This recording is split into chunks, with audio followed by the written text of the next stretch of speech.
Hey yo, welcome to another episode of Off the Beaten Path, your new favorite podcast. And today we have Lucrecia. How's it going? Pretty Good. good, pretty good. Hell yeah. And if you don't mind just introducing yourselves real quick. Oh, Suki. And I'm Frankie. Hell yeah. And y'all are both vocalists. Yeah, And Suki, you do cleans and screams, correct? Yes. And I read somewhere that this is your first band. Yeah, I did like a really small band in high school, MySpace. Um, but like it's only I know about it, and it's something that you would only know like through things like this. But technically, I would say yeah, this is my first band, but I did have one small thing before this. Oh yeah, most definitely. And when did both of you when did you actually start to get into heavy music? okay, I'll go first. For me, I grew up kind of like listening to rap music and stuff like that. My dad, that's what he listened to a lot growing up. And one of my uncles, he showed my dad like Linkin Park, and my dad didn't really listen to metal or anything like that, but he dug, Mike Shinoda's raps, so he like bought the CD, and I remember listening to his car for like the first time with my little brother, and I don't know, it just kind of hit different, and I just like, oh, I kind of like this, and then I got really really into Linkin Park, and I went to a concert. I saw Linkin Park with like the Deftones, Metallica, and Mudvayne. Um, That sounds so amazing. yeah, it kind of just changed my whole experience on music. Like I still like rap and stuff like that, but I was like, there's other stuff that I want to check out and try. So I started listening to metal, and I got really really into metal and stuff like that, and like pop punk and a bunch of different kinds of stuff. It just kind of opened my horizons on music. So yeah, that was me. I'd say Linkin Park kind of was my first big heavy band. My cam had like 316 parts, you said. Oh yeah, yeah. But I listened to Linkin Park like way before Oh, my turn. then. That's what Yeah, you're saying. yeah. Yeah. So, kind of similar. Except for actually, no, it's like the opposite. Kind of. So, my mom. I grew up with my mom. When I was young, and she was a single mom. She listened to a lot of like 80s metal type stuff like Metallica and Megadeth, and she liked 90s grunge. Alice in Chains. Mm. I actually used to hate it, and it's because I think I had bad memories as a kid. Mhm. But actually, similarly, I also heard Linkin Park, and I heard like really catchy singing parts, but with like emotional screaming parts, and then cool rapping and kind of like cool electronic stuff. Because like him, I also liked a lot of genres at the time besides like heavy like screaming. Um, I listen to rock, but this is like the heaviest at the time was Linkin Park was like sixth grade. Um, and yeah, pretty much like similarly, like a lot of people actually like have this experience with Linkin Park. It's kind of like the introduction band, like the intro band. And then I would say after that, I got really heavily into Corn. Hell Yep. yeah. Middle school, I was like really angsty, but I wasn't an asshole. But I was like inside, I was like the silent one that you never knew. I was like pissed off, and because I was like pretty like happy like to my friends. But I would be listening to Corn like on the bus, like, oh man, yeah, yeah, tell them, yeah, yeah, this shit sucks, And after that, I pretty much started like getting more and more into heavier music, and then progressive music I got into when I was 18. My friend showed me Between the Buried and Me, Mm. and I heard like all this long song with all these crazy parts in it, and I was like, oh my god. I said, I've been waiting for this genre. I can tell all my life. Like when I heard that band, I knew that progressive metal was my favorite metal. So I guess yeah, that's pretty much how I got to wanting to make sure like Lucrecia was progressive metal. Even if it was singing, I still wanted to have those heavy parts that inspired me a lot. Yeah, and Right. what your first BT BAM recording would that have been Colors at that time, or was it Alaska? Yeah, so my friend showed me a few songs at the time, and it was Sulkies. Oh, from Alaska. Yeah. Hmm. Yeah, I don't know that one. Oh man. Sophie's Endless Obsession. It's a pretty good one. It is gorgeous. I still love it to this day, but it's definitely like you can tell it's a little bit ago. But yeah, check it out. That was the first song I heard. That's what grabbed me into it. It's crazy how you can remember like the first like metal song that you heard because it was so different from anything you had listened to before. Because Bobby, he was big into Corn. I was big into Corn, Yeah. but it's like when I heard 94 Hours from Isolate Dying, I was like, I'm hooked. I need more. Yeah. And see, mine was opposite. Like first time I heard anything heavy, it was 18 Visions. And I was like, what the fuck is this? What are these numbers? Right? Why are they yelling? Like, they're not even like growling. I'm like, what's going on? But then I heard some stuff later on, just like, oh. Yeah, it's okay. When I was a kid, I kind of thought that when my mom would listen to stuff. I was just like, she's so annoying. I was over there listening to Boys II Men in the corner. Yes. But, then I learned, like, I listened to stuff, like, really Alice in Chains kind of, like, broke me into it because I had the nostalgia factor, and then I was like, ooh, I really feel Alice in Chains. Like, I love these lyrics. I love Lane Staley. I still love them, and I guess I kind of didn't mention them, but they're kind of in between. They're kind of like, I would say, like the three that they're all together. Like, it's Korn, Alice in Chains, and Linkin Park. But yeah, I feel it. I was the same way. Hell yeah. And Frankie, did you hold on one second. Sorry. All right. We take care of like I took in a lot of cats off the street. And they're very needy, and my dog is very needy too. My dog is. No, go sit down. You can't be in the interview. She wants to join the interview. No, go sit down. Go sit down. We'll ask her some questions too. Okay, go for it. Oh my god, she's not in my light. Oh god.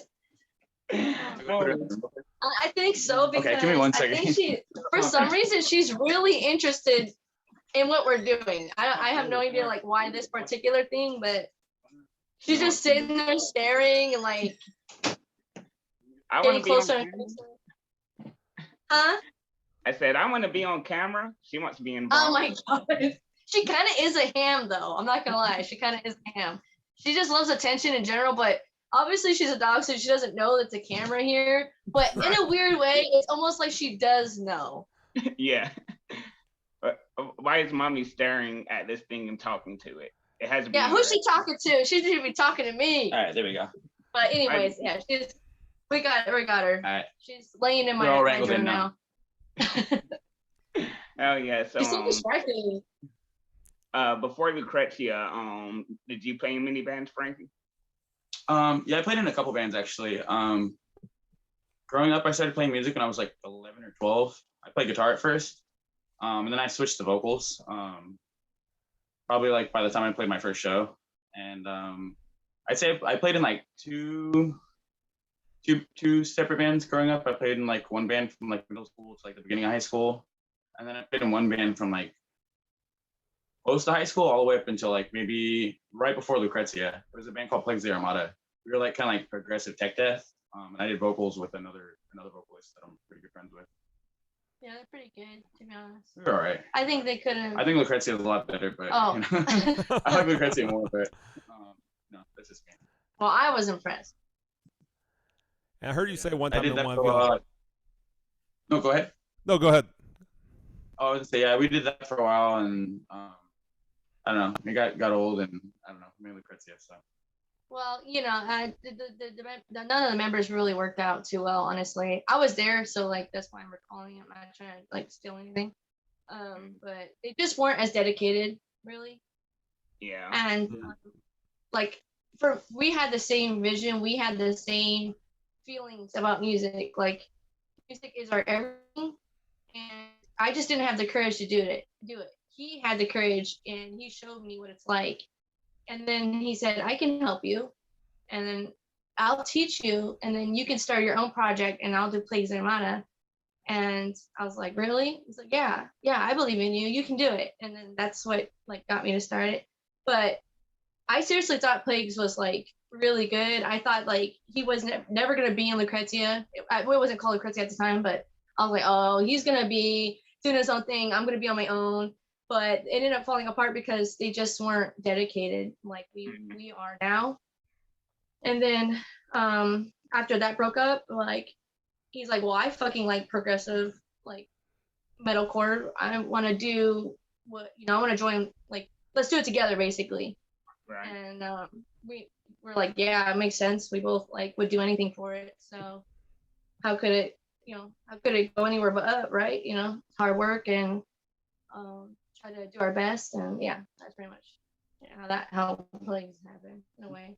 Kind of like helped though. If it didn't, you would probably still be doing that. I feel like. Yeah, and Frankie, I heard you say in one of y'all's Q&As before that you found more artistic freedom in Lucrecia. Kind of explain that, how it's different from the previous stuff. Okay, so when I played in my previous bands, like I said, when I played like tech death, I feel like tech death is like a genre where you kind of like generally pretty like confined to a certain writing style. Like the music has to be generally a pretty fast tempo. It's usually pretty solo based. Like even the breakdowns have to generally be a certain style for it to kind of fit the vibe. But I felt like when we made Lucrecia, there wasn't really any kind of like goals or expectations. When we did it, we just decided that like me and Jackie decided that we both like wanted to write about stuff that we thought was fun. With like Plagues Armada, I wrote about a lot of like social issues and like political issues and stuff that I felt strongly about. But I feel like sometimes things like that can feel kind of like forced after a while when you're writing about the same kind of topic over and over again. Even though like obviously writing about anime can probably seem kind of forced, but if you like stories are always different, if you know what I mean. Like you could read a story about like Frodo, or you could read a story about like John Wick, or like whatever. Like there's movies or that in that on that same kind of tip. Like they're all just kind of different. So you can find like as long as you enjoy the story, it's easy for you to paint the picture. You know what I mean? Mm-hmm. So I found kind of more freedom with like from the lyrical aspects, and then on top of that too, like my other bands never really featured any kind of singing whatsoever, and let alone a female singer of any kind. So it was just kind of just different all around. I felt that I could just kind of do things that I wasn't able to do with the previous band that I was in, and I felt like there wasn't any kind of restrictions really. Like we could write songs that are really really soft or like super super heavy. Like for example, like on our newest EP, the one that we're releasing right now, we have one song that you would compare to like maybe like a band like Circus Survive, or like a band like that, like really really soft, and then another song that you can compare to like a band like Tony Danza's Tap Dance Extravaganza. Mm-hmm. And like so you can see like if you know both bands, that there's like a pretty big contrast there. And with my other bands I wouldn't really be able to do that, but with Lucrecia it's like not a natural. Like our fans don't really think like, why would you do something like that and then do something like this? They're just like, I like this song and I like this song, so it's cool. So that's kind of how I feel about that. Nice. And with Lucrecia, when y'all sit down to write lyrics, is there one songwriter? Do you go separate rooms? Like, do you collaborate together? Like, how does the writing process come about? So the process I'd say for Lucrecia is kind of interesting. It's different than most of the other bands that I've been in. Usually with most of the other bands that I've been in, I generally do most of the lyric writing, but with Lucrecia, Jackie helps me with a lot of stuff when it comes to like ideas, like concepts and themes, and like all the melodies that you hear are all Jackie every time. I have no skill or anything when it comes to melody concepts. No. So she's really really good at that. She'll like run ideas by me and be like, which one do you think sounds better? Like, do you think I should take apart from this part and then combine it with this? And I'll help when it comes to that type of stuff, but generally when it comes to all the melodies and generally a lot of the singing lyrics, she'll come up with stuff like that. Generally what I like to do is I kind of go about writing a little different. I kind of go about it more like systematic and methodical. So I'll usually kind of pick a subject, like we'll decide on a subject, and then I'll research the subject a lot. So with anime, it's pretty easy. I'll just like read the manga with her, or like watch the anime, and I'll like take notes and stuff like that, and to things that I think kind of speak in a way that goes with the song and like the themes that we're writing about. and then we'll take all those notes that we have and try to formulate them into like our story and how, we would portray this anime or game or whatever we're writing about in our own way. And then we just kind of go about it like that. And then we usually revise it a lot too. Like she'll come up with like sections and I'll come up with sections, and then we'll kind of revise it so that it and like remove stuff to kind of make it just like a cohesive thought. So it just seems like you're reading a story kind of in a way. Right. So yeah, that's kind of the way we do it. It's kind of funky, but it works well. Yeah, I love stuff like that. Like my favorite aspects of different genres of music is when they tell a story versus just riffing about their opinion on certain topics, which that has its place too. But I like the storytelling aspect. Thank you. Yeah. Yeah, and that was we have opinions too, but most of the time we're just watching something and it's just so inspirational that we're like, we gotta write about this. Another fun thing too about the anime on the anime and like the game tip is that a lot of times when we watch these stories, like you said, there's a lot of like underlying themes. Like when you watch Star Wars, it's just not about like Jedi's fighting. There's like other underlying themes that they're trying to tell you within the story. And generally, a lot of those underlying themes will relate to things that we think or we feel, whether it's about like people or like maybe sometimes like the outside world, like politics. It can be about all kinds of stuff. So it pretty much is our opinion, actually. Yeah, but we're just using it as a way, like you said, like stories. So it's not just dry, if you know what I mean? Like we're just like force feeding it down your throat. There's like, a little bit of flavor. Wrong, there's a little bit of flavor, there. It's just not unseasoned meat. Yeah. Right. Yeah, because everything that we write about, whether it's about something that doesn't have to do with game or anime or does, it's all stuff that we relate to or that we emotionally feel very strongly about. Yeah. So it's easy. I just think about my life or I think about my feelings and then I'm like, I get it. And then I use the imagery from whatever it is to help describe it. Yeah, to kind of personify those feelings, I guess, in a way. And to make it interesting. And also to honor like what inspired me too, because I honestly like all these things like really like created who I am. I don't have other things that created me. I don't really have like a parent or like a mentor. So this was like obvious, that what raised me and what taught me values was these things. And so that's just, I don't know, it's just easy for me like to instantly feel that way when I watch something like that. Like it feels real to me. Right. Yeah. Two things that I wish I would have gotten into as a kid kind of is anime and comic books, because I had a friend that she had a really hard upbringing, and comic books was like her savior, because he could relate to so and so, or oh man, I feel like that, so that's what's cool about anime and comic books in my opinion. Most definitely. That's definitely how I feel. And even before I knew what anime was, because I grew up in the early 90s and mid 90s, I didn't know what anime really was except for like Speed Racer.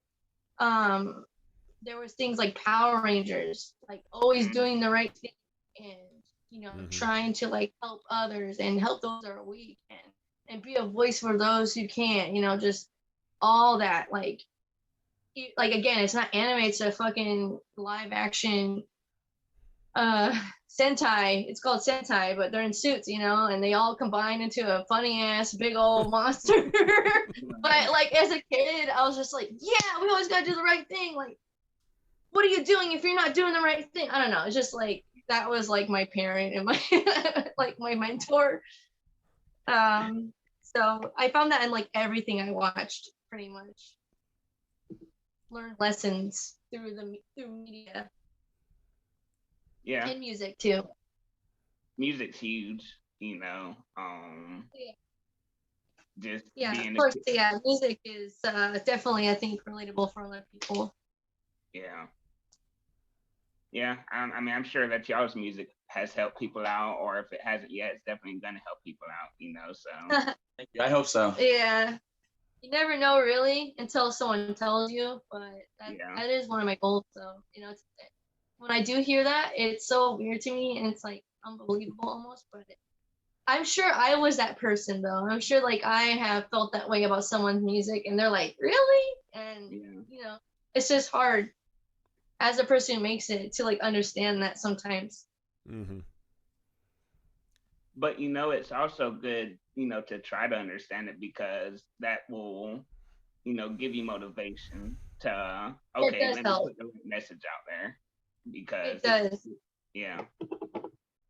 It does, yeah. Because I'm like, I do this for myself, but we do it for others too, because we want to help people who had a hard life like us, or even if we haven't experienced it, if we just have empathy for it, we want people to have something to hold on to. Like music helped us, because music helped us get through a lot of dark times. So, it's kind of like pay it forward. And but like I said, I do it for myself because it's like it really is only the only thing that makes me happy, like truly and deeply. But at the same time, I hope that it will reach people the way that music reached me. So, of course, when I hear that, it makes me feel good because that was my intention the whole time. Right.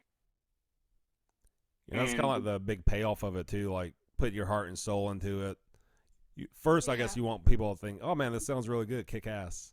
But like on that deeper level, that's easy. That's step number one. You gotta get the sound to them before the message gets to them. But, right. But yeah, you also hope that it touches them too. Yeah, and we do look at it that perspective too. Like, I want to write about what I want, but I also want it to be catchy. So we do think about that a lot. We think about what sounds good or what we think sounds good. Of course, it's opinion. What looks good, even our shirts, like all that stuff. Like, what would we buy? And I know that that's important. And I'm just like a very artistic like person, so I love looking at pretty things. I love looking at good looking things. So I'm like, okay, that's why we go full tilt with our designs on our shirts, or like even like our album cover. Like we had this vision, and we looked everywhere for this artist that drew anime plus Art Nouveau. We're like, we want anime and Art Nouveau put together, and we're like, we're not gonna settle for less. And like we finally found someone that did it, and she's actually really, really awesome at it. And she did like a Castlevania cover. Yeah, for that game, for the game that it's classic, like that kind of style.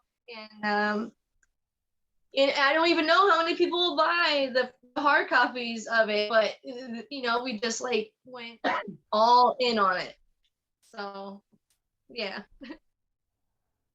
Oh yeah. I mean, the way I found out about y'all was I was drunk as fuck at my homie's house, and there was like 5 people, and people just keep trading aux cord, putting on music, and I wake up in my slumber, and I'm like, who the fuck is this? I was like, they're. Oh man, that's so crazy and awesome. Like that's cool. That's weird, but so cool. Like what? No. Yeah, I woke up the next day and went home, and like I opened my Samsung notes, and I was like, I wrote Lucrecia down. I gotta go listen to it. Nice. I do the same thing. I do the same thing. and sure enough, yeah. You had the sense to at least write it in your notes. Right. Because sometimes it's like really hard. I'm like, what? How do you sell it? Oh my God, it's so hard. Pass it off to somebody else and have them write it. But when I need to have it, I need to have it. It's gonna go in my notes. I do it all the time. Like I joke about a band practice. Like I'll go through my notes, like old notes with the band, and they're like, I say, remember when I said this? And then it's like even just random jokes or whatever. Like if I'm like buzzed or whatever, like oh my God. So that's funny you did that. Yeah, and I'm glad I did because who knows? Like so much happened that night that I might have would have forgotten. But I'm glad. Oh my God! Yeah. That would definitely happen to me for sure. That's funny. We used to go to these weekly Smash tournaments out in San Francisco. We were, as a band, we really love Super Smash Bros. Like a lot. So me and like a couple of the other guys would go, and Suki would go too. And there was this one time they had a Halloween party, and everybody like cosplayed for the Halloween party or dressed up. And I remember we were all really wasted, and they played a song. Oh no! She remembers. They played a song at the club because people were dancing while people were playing games and stuff. And she was like, asked the DJ like what the song was, and he told her, and her phone was dead, so she couldn't write it down. And it was the one time she didn't write it down in the notes, bruh. And same shit, hella stuff happened. Like we ran into a John Cena cosplayer. All kinds of stuff happened, man. So like we forgot. I forgot about him. What do you mean? I'm only thinking about the song. So the next day comes by and she asks everybody. She's like, y'all remember what the song was? And I was like, I literally messaged the dude that I know like kind of runs the spot, and I was like, hey, there's a song that played that inspired. It actually inspired one of our songs on his next album. Like that's how much it inspired me. Yeah, it was a good song though. It was a perfect fusion of pop with like some cool like Nintendo beats and like sounds, and her voice glitched, and it was perfect. And I was like, let's put a little bit of metal in this. And I was gonna use it as inspiration, and I could never find it. So we looked everywhere. We found like I'm sure we found almost every song that exists. Yeah, that's under that. But that song. Yeah, and they have different genres, but they're all kind of similar. What is it called? There's Oh, like future funk stuff like that. Not just future funk. The one with the game sounds, and there's that chiptune. Yeah, chiptune. That literally it's called chiptune. Mm-hmm. And we looked. I swear to God, we looked through the whole genre. This must have been a remix or something. Like I don't know what this was. Like I don't. It's out there, and I wanted to find it, but I don't know. And I'm gonna hope. You still feel the pain from that. I should have been more adamant. I was just like shy though, and I was like no. And it's one of those times where like if you're shy, I don't know, just try not to, because you might regret it. Like I regret that. Like I really regret that hard. Like I should have grabbed someone else's phone, one of my friends or him, and I should have give me it, because usually I will do that. Right. And I didn't do it. Right. Man, I'm gonna hope that one day somehow it pops up and you're able. I swear. Maybe one day. Maybe one day. I hope. It'll be after we already put out our song for sure. I know it will be after, but it's like at this point now I'm gonna go insane if I know. It's not even about the song anymore. It's not even about me writing my song. Now it's like I just need to know. I need to know. I need to hear it one more time. I need Frankie to hear it because I had to describe it to him with my mouth. I'm like, okay, it goes like this. And he's like, what is that? I'm like, no. I was like, this is how I want to go. Oh, that's awesome. Bringing up traumatic memories for me right now. Hey, not the my regret. It wasn't the same way, but the same thing happened to me. I found this reggae band, and I'm not a fan of reggae. I love Bob Marley to death, but I'm not a fan of reggae. Yeah. I found this reggae band, and then I was chilling with a homie like probably 6 months afterwards, and I looked so hard for it, and finally found it again, and now I can't find it. And that's been like 3 years. Oh, no! I'm like, I want to find this band, but it's not happening. I'm just gonna. Save it to a list or like a playlist or anything. I do, and why I didn't save it either time, I have no clue. Oh my gosh! See, and that's why I say, even if I'm lazy, I'm like, nope. Let me go make a new playlist if I gotta make a new playlist. But you know what sucks is when you go back to that playlist and it says deleted, and you're like, who was this? Like, I hate that. Oh yeah, YouTube. Who? Yeah. I hate this that. YouTube person deleted it. What was it? Like I will never know now. I should take a screen cap as well and save it onto my computer as well as like a backup. So check this out. Nate listens to like new music every Friday. He likes adding something to his repertoire. And he does that where he'd take a screenshot of the songs he likes. Nate, tell them how many screenshots you have on your phone. I'm probably about at 3,900 something. I was like, holy shit. Okay, so we're thinking the same thing, but I haven't started it yet. But good idea, right? Nate can show you the way. He's mastered that. Yeah. There's actually there's a local public radio station, and they'll play a song that I've never heard, so I'll Shazam it and screenshot it. So yes. I got a lot of screenshots of random bands in my phone. Yes. Hell yeah. One day there'll be a way that organizes these things way easier, but not yet. I don't know if I'll be alive, but one day we'll get there. Pop up. Look, mind reading is gonna come, soon. So if we can mind read, I'll think of the notes, those melodies, or like the tags of it, and then it'll pop up. That'll be the best ever. Exactly. Hell yeah. See, this is why I live in a fantasy land, you see? Right. Fantasy land's way cooler, way better technology, probably magic. In my head, at least. It better be magic. And y'all's name actually comes from Final Fantasy, correct? Yeah, it does. It does actually. I never played that growing up. I wasn't really into RPGs, so I don't know anything about the game. Was that like a character in the game? Yeah. It's funny. She's kind of like a minor character in a way, but so the way we kind of got that name was when I was in the other band, Plagues of the Armada. I had decided already that I kind of wanted to do like a progressive metalcore band, but I didn't really know anybody really that wanted to play style before I met Jackie and stuff like that. And so I was kind of like pitching names in my head for a while, and the 3 names that I had, my favorite game of all time is this game called Final Fantasy VII that Jackie likes a lot too, actually. And so I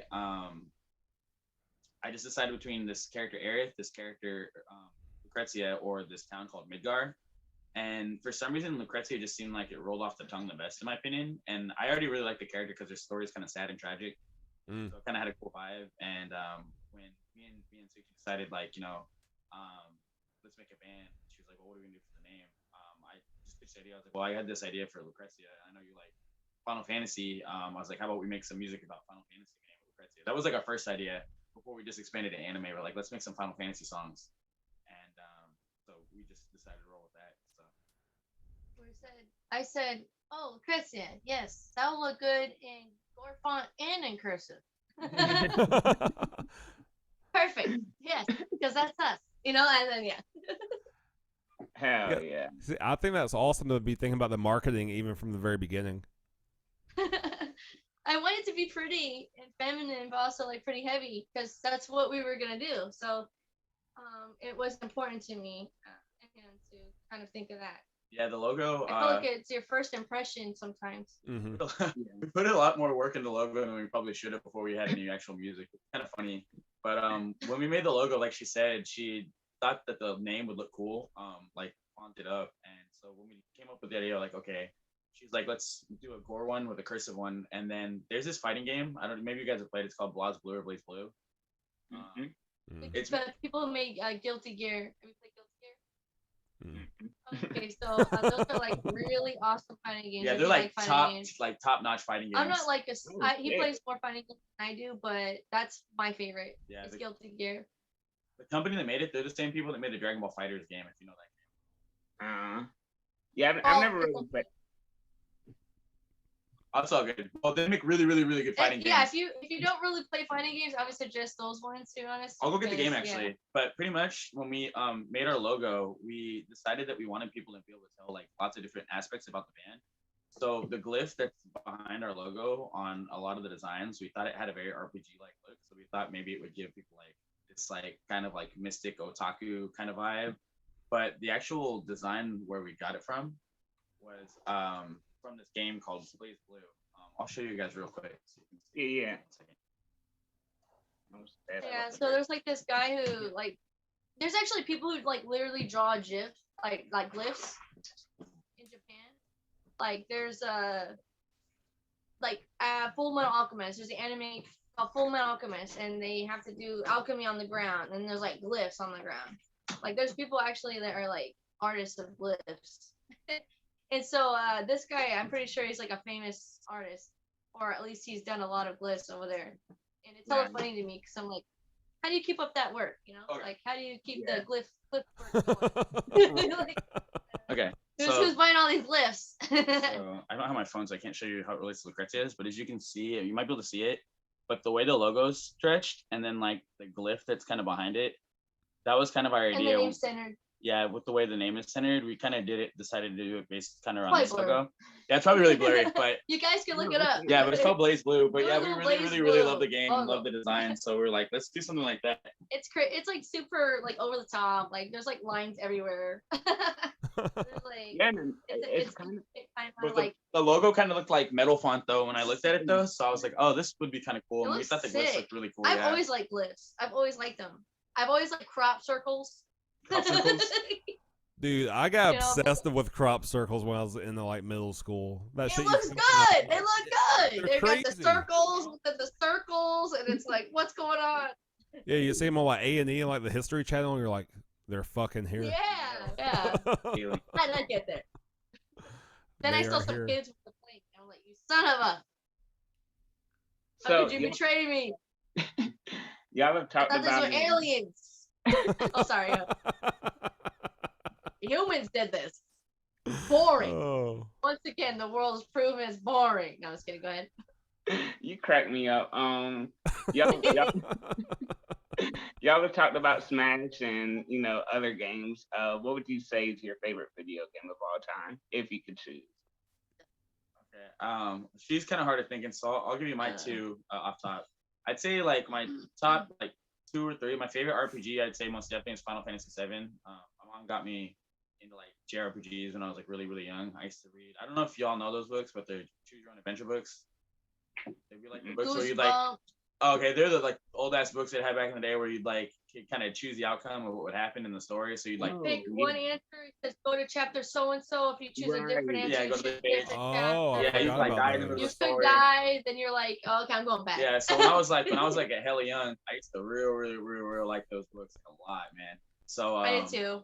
My mom, she got me into playing this game called Dragon Quest first.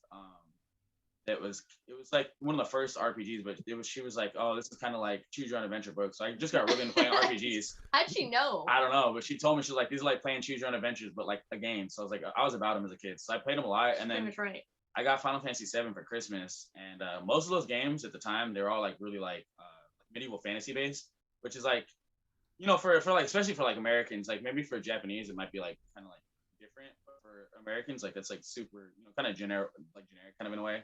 Like just normal typical fantasy. So I was like, so when they made 7, it was like had like this futuristic kind of like steampunk like Blade Runner or like Akira kind of vibe where it's like in a futuristic city and shit like that. Yeah. So it had a really cool vibe. So when I was like a kid, I just hella fucked with it really hard. So I played the game and then I just became obsessed with it. I played that game probably like over 100 times. And then I'd say probably aside from that, I'd probably say Smash. Mm-hmm. And back when I was hella young, probably the SmackDown games. I used to really fuck with those games. SmackDown. Yeah, wrestling games. I used to real like wrestling games. Me and my little brother used to play the hell out of them games, man. Dude, we grew up loving wrestling. Who's y'all's favorite wrestlers from that time period? My favorite wrestler from that time period? Probably Jeff Hardy, probably. Oh, Hardy boy. Yeah, I like Jeff Hardy a lot. Yeah, me and my little brother, we used to like the Hardy Boys like a lot. So yeah, they're like, yeah, they're literally them, but like in another like I don't know, alternate universe or something. Like it's hella funny. Yeah, my nickname is Nature Boy because I would always like bounce off the camera. Woo! That's what's up.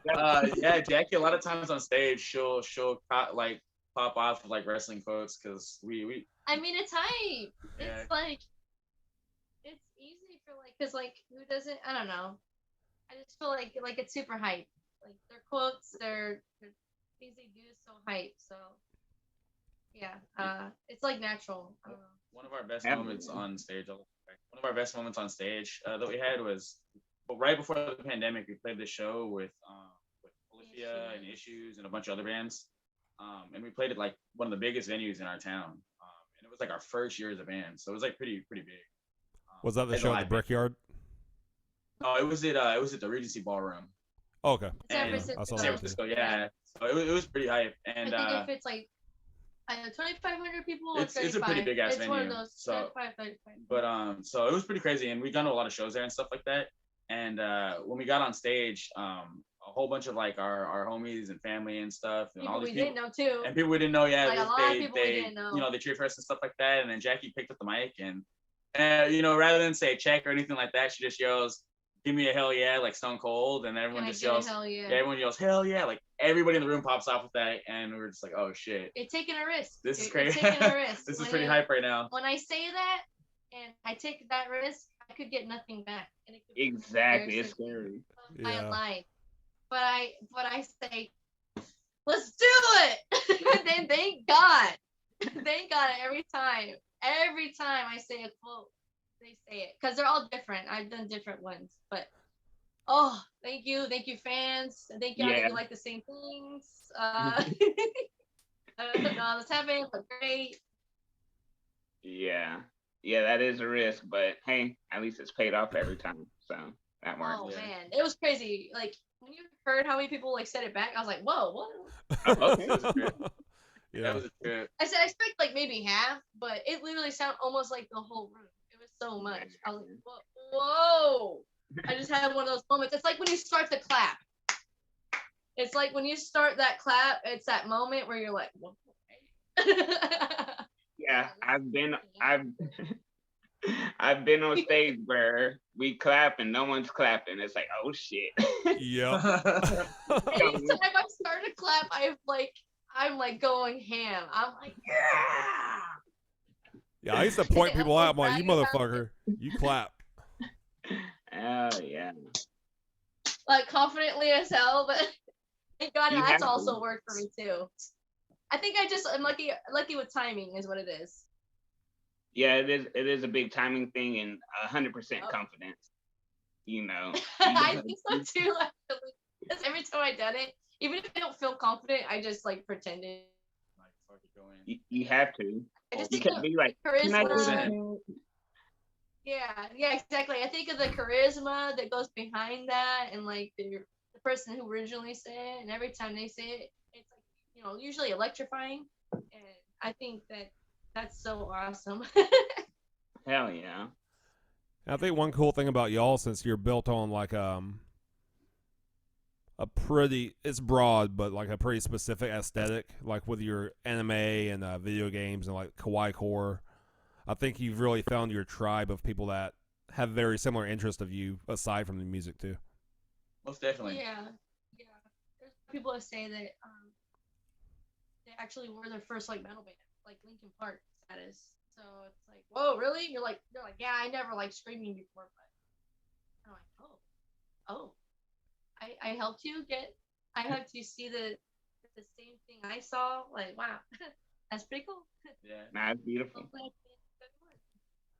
We went to, actually, it was pretty cool. We went to an anime con a couple weeks ago with a friend of ours that went on our first tour with us, and we were walking around like the dealer's hall floor, and we were walking by this table with a bunch of like Pokemon cards and Yu-Gi-Oh cards and stuff, and the girl that was working at the table recognized us, and I was like, oh man. Oh, we have masks on. Yeah, we had the masks on too. And I was in cosplay. Yeah, so it was pretty crazy. So I was like, cool. I was like, other otaku and weeboos are finally I said, how'd you know? starting to notice this She now. said So his it was pretty cool.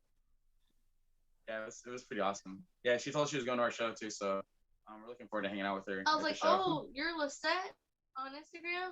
Oh yeah, we DM'd. Like, whoa, this is crazy. Cool. That is. Yeah, I was like, I don't know how you recognize that. She's like, his hair. I'm pretty sure she said his hair. Dead giveaway. Oh yeah. And speaking about shows, before we started the recording, you said you have a tour coming up in Cali, the West Coast. And when does that start? No, actually, this is the type of thing you're best at. Okay, I guess dates and cities. All right, and so facts, so the tour, it's like a small tour. It's gonna be like our first time playing since the pandemic, pretty much. So we figured we just like dip our feet in the water first before we start doing big stuff again. So we're gonna run a 3-day tour from pretty much from NorCal down to SoCal.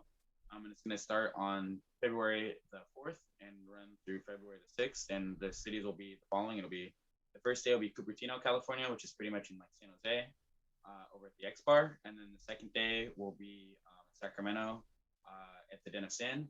And then the last day will be at Santa Ana down in SoCal near LA at this place called the FTG Warehouse. And we'll be touring with a band called Mark Life. So check them out too. They're pretty good. Our touring mates. Yeah, they're our tour mates. Yep, so you gotta support each other. Hell yeah, that's awesome. Yeah. Usually that's how it goes. And you can become really close with people if it's like for extended amount of time. You get to know someone so fast when you're touring with them because you go through so much shit. Oh yeah. Like, yeah. Your friendship like jumps like 10 levels. Straight in the musical trenches. Yeah. My van, no. Or like, oh, the venue's not open yet. How are we supposed to check in? Like, oh my god. Yeah. Snow, black ice. Try not to die. Yeah. Oh man. Yeah. But you feel like you've grown a lot after all that though. So that's pretty cool. And you meet a lot of people that will drive out to your shows, and that's nice too because I worked hard to get there too, and then you worked hard to get there, and you came out, and I came out like, oh, we did it together. Oh yeah. Yeah, that's so Yeah. weird for me now, like, because where I live, big shows don't really come through anymore.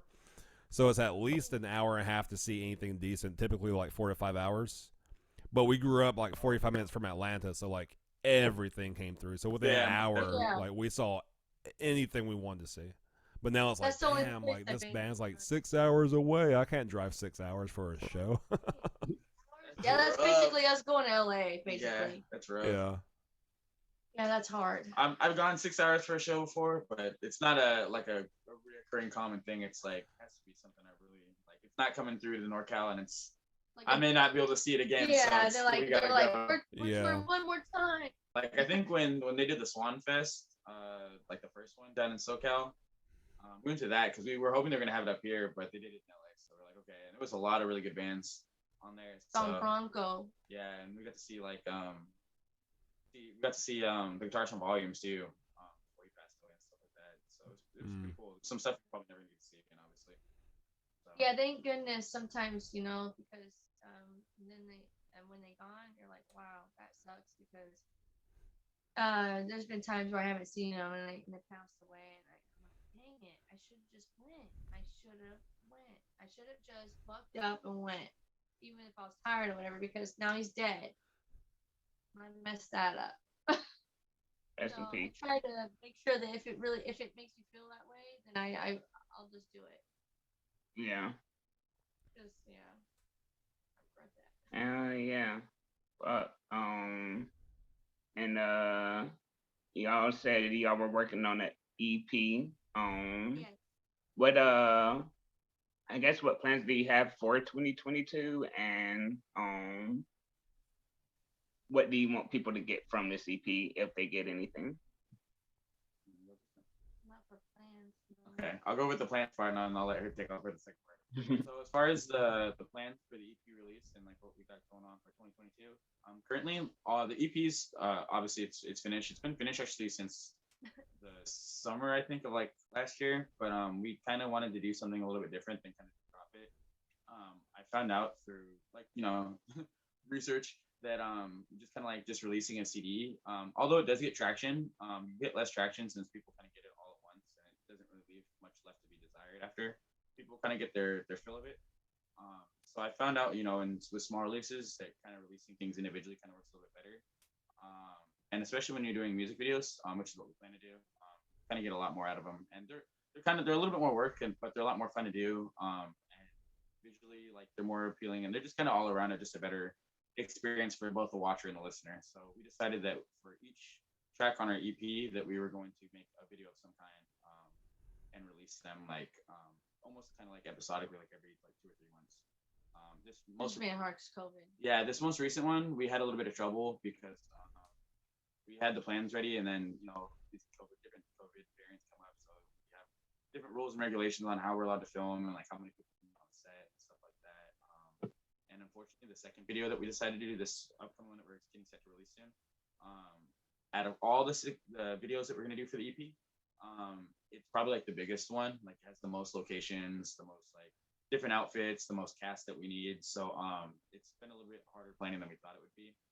So it's taken us a little bit longer, but we're pretty much kind of finally got everything squared away. So we're supposed to begin shooting probably in the next few weeks. We're just trying to figure out what we're going to do with our director. He's deciding whether he's going to do it fly out here still or if he's going to do it remote. Yeah. So we had to come up with like a backup plan where we can do Wi-Fi directing because he said actually during COVID that was a thing. So he had to show us what that's like, and like we had to get like an adapter, like this thing called Delgado, and we had to test the Wi-Fi up there because there's no Wi-Fi. We had to test the cell service because there's no Wi-Fi up in this like mansion that we're renting. So when you run into all these problems, you just always have to find a new way. So that's what takes a while.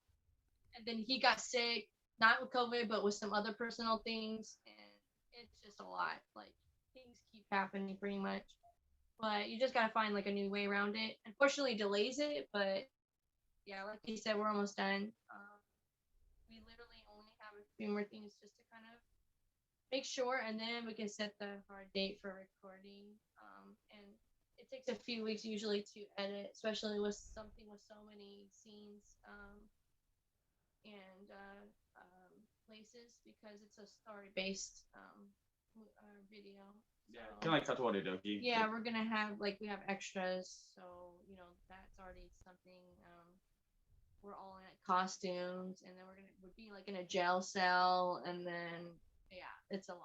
Yeah, we're gonna like defeat a boss. We're gonna steal his treasure. Like a lot of shit happening. Yeah, so it's gonna be pretty fun, but it's a lot of work. But hopefully, like I said, after this next video, since the remainder will be relatively easy, since the concepts we have aren't as big, we should be able to get all the remaining ones done like every 2 months, I believe. We're actually my goal is right after we finish filming this next one, just going straight into the next one before the second one's even released. While writing the next CD. Yeah, while we write our new CD. Because we're already writing the next. Yeah, CD. We're writing a full length right now too. Oh wow, that's intense. I'm literally writing to them right now. So. Yeah, we're just doing a lot of stuff. So that's like kind of like what our 2022 is get these EP songs released, and then by the time hopefully we're finished releasing all the EP songs, we'll be finished with our full length, and then I'm hoping that we can release that like all at once, because hopefully we have built ourselves up enough where people will know that like our music is good, and people want to take the time to actually give it a. Basically how Spirit Box did it, pretty much. If you follow how they did it, they just released some singles and made a video for each one. Everybody loved it. They built more and more and more fans because you know people don't know about you yet, so you gotta like put stuff out so that new people can find you, new content. And then once they built it up enough and they signed to Rise Records, they put out their CD, and it did really well because they have a lot of dedicated fans now, like a lot. Mm-hmm. People that were looking for them found them, and it's dedicated and loyal. Yeah, it's kind of just like building that traction up. Yeah, it's like an unsigned artist. You know, you just kind of have to do all this stuff on your own because you don't have anybody backing you. So, you know, right. Get your own fans. You gotta get out there and get your own fans. Yeah. Yeah. However you can get them, you know. Maybe at a party, someone should turn up. Exactly. Yep. I'm over there slumped. Like, wait a minute. Wait, let me Shazam this. Hold on. What is this? How do I spell it? Yeah. Get your notes out. Yeah. Oh man. Yeah. That's how it happened. Yeah, dude, dang it. So the second part, what do you want? Oh. What was the second part? What if anything, what do you want people to get from it? Maybe lyric wise, maybe feeling wise, whatever. Go ahead, sorry. Go ahead. You. That's I said chills. Oh, you just want to say you want them to get chills? Well, yeah, of course. Chills. Oh, I want them to cry. Especially when I come off the song "Grave of Fireflies." I want to see tears pouring down the face. I want to see the pain in their heart. I'm just kidding. No, it's because we wrote it off of a really sad movie. So, like, oh my gosh, we had to rewatch it multiple times, and it was terrible. It was so terrible. This came on, and I was like, God, why does it hurt the same every time? How many times I've seen it? Why? Someone help him! And then, yeah, it's terrible, but, you know, I gotta get their tears out so I can get their tears out, you know? Yeah. And I use tears to write the lyrics, like the salt. No, I'm just kidding. But anyways, what do you want out of 2022? He wants to get signed, probably, or something. No, so what do we want our fans to? Oh, the fans? Yeah, I would want, hopefully, like I said, hopefully they find not only like lyric content that they enjoy, that's both like where it's like rooted in, but also like what it's about, and that they can find not only that, but kind of like the deeper underlying themes that we write about within each song. Because like I said, each song, even though we wrote about something like literal, like one song like the Sleeping Slaves, you wrote about JoJo, but you know, like the theme of the song is actually like propelling yourself off people's sacrifices for you, like people give, whether it's like for example, like in Lucrecia, like I'll give you like a backstory on Sleeping Stairs. Like in Lucrecia, a lot of people don't know that the band has gone through taking kind of like a lot of members in a sense, because even though me and Jackie are like the original members, our guitarist Daisuke, he's the third, even though he's not really like technically around right now, he's the third like original member of Lucrecia. And we first started, it was us three, kind of got different members. We had people quit, but no matter what happened, like you know, we'd always find some new people. Some people would be just like fill-ins, and you know, as you go through and you like progress through your path, you know, you'll have people that stick with you, and then people that fall off, and then people that, you know, do whatever. But no matter who they are, you know, none of the people we ever ended with were like on bad terms, and they've all contributed something to Lucrecia, in my opinion. Like whether it was a riff, an idea, a song, they played a show, you know, like they helped with the tour, they fucking, you know, whatever they did, even our merch people, or like our drivers, or like our friends that just help us like find stuff. They've all like helped us like kind of culminate this idea and this goal that we're trying to achieve. And through their efforts and like sacrifices for the band, you know, we've been able to get this far. And in JoJo, the anime we wrote this song about, like the main character is trying to, he's like a dude that's trying to stop a crime, like a mafia boss. And to get to this mafia boss, yes, him and his friends have to sacrifice a lot, and like some people die on the way, and like lots of different shit happens. But ultimately, because of his friend's sacrifices, he's able to like make all their dreams come true by defeating this guy and taking over the gang and stuff like that, and becoming the new boss. Yeah, he says thank you. He's upset. He's sad. It hurts. It's hard to go on, but he says thank you. And he said without them that he wouldn't be able to make it, so that he won't let their sacrifice be in vain. So in that same sense, like that's kind of like what we wrote Sleeping Stairs about. Even though like people, like some of our friends, like my guitarist Daisuke, for example, he's a prime example. Like he's still in the band, but when Trump came into office, he made it really, really hard for people, any kind of immigrant whatsoever, whether they're, you know, Mexican, Japanese, Peruvian, Indian, it doesn't matter. It does not matter. He made it really, really hard for people to get visas over here. So, and Daisuke, our guitarist, he was from Japan, so he had a student visa to go to the Musicians Institute down in LA. And when he made it hard for them to like reapply for visas, my friend's visa was denied, so he had to go back to Japan. Which was okay. We figured out a way to make it work. You know, it was kind of hard at first, but you know, we were like decided like, okay, well, you know, you can go back to Japan. You know, you can come back here for videos. And stuff like that, because he has means to come back and forth. So you know, we still made it work. And then, you know, with COVID, it's been a little bit harder now, because when we did the Sleeping Stairs video, we wanted him to come, but because of COVID, he can't travel back and forth. Yeah, it's been pretty rough for that. Even in that sense, that's kind of like, you know, his own kind of sacrifice in a way where he helps us like writing the song, but he can't even necessarily deal with this in a sense. Yeah. But even so, his efforts and sacrifices don't go to waste, because like I said, you can see in itself that, you know, by us all putting in this hard work together, that ultimately like all our sacrifices culminate in greater thing that we've been able to achieve together.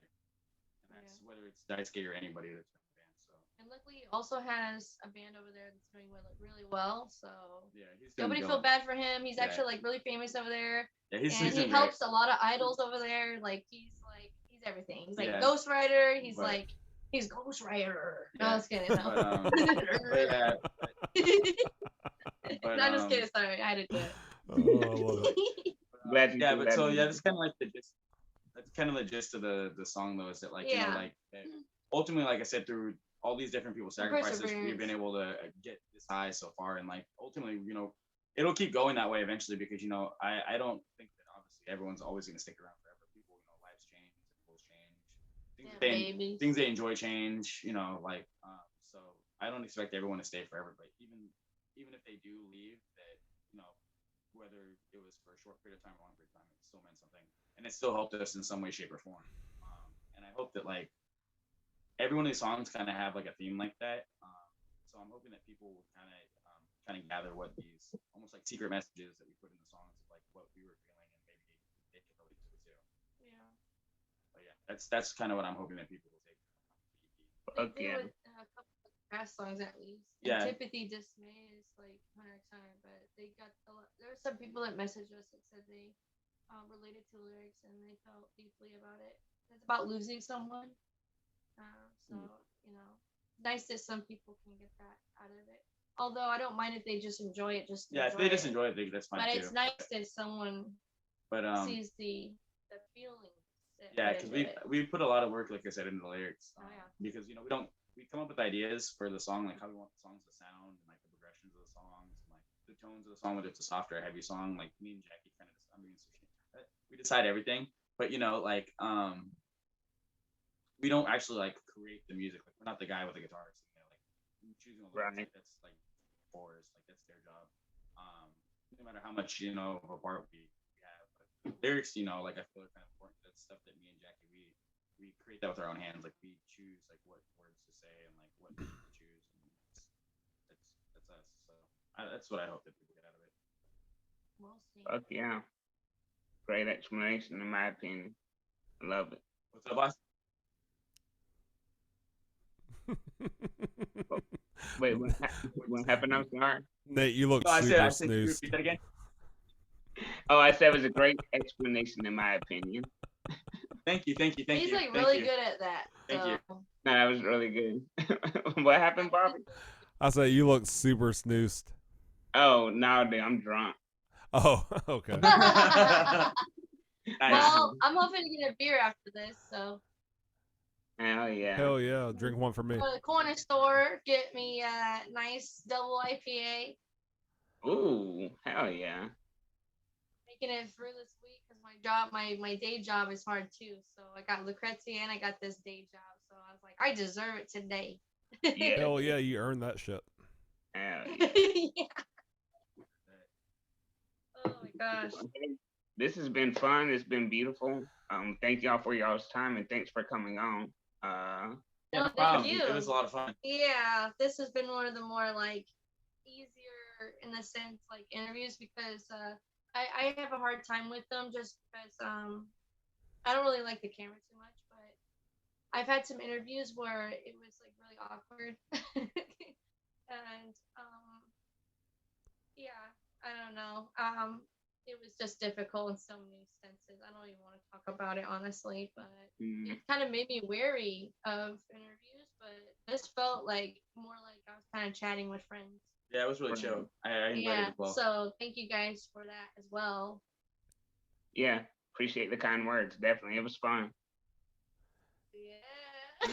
Yeah, and I think that's my favorite part of this podcast is the ability to make friends like all over. Because hopefully one of my goals is like once COVID is like less destructive, I would like to start traveling more. And it's like I now have friends all over the United States, and I now have friends all over the world. That's like, hey, I'm near your city. Let's meet up for like a beer, or like have some dinner or something. That's the best. Yeah, most definitely. If you guys are ever in the Bay Area, yeah.